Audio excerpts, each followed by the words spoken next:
కావచ్చివా? తండ్రి కొంచెం కాలం కిందటే వచ్చి నేడు పెద్దవారి వలన ఏదో బాధ కలిగినట్టున్నది.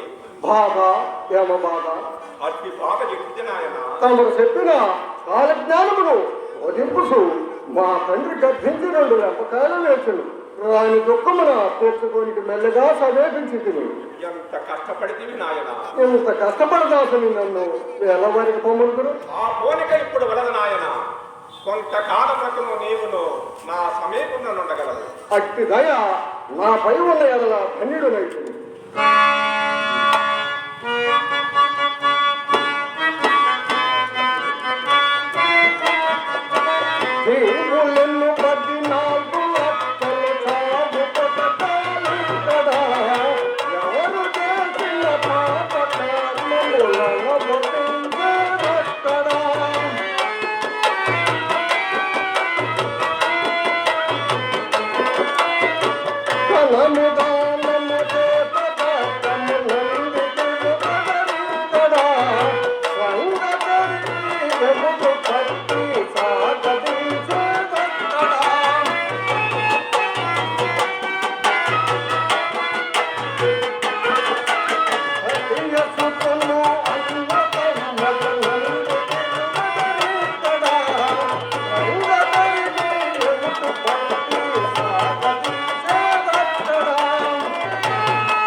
Come on.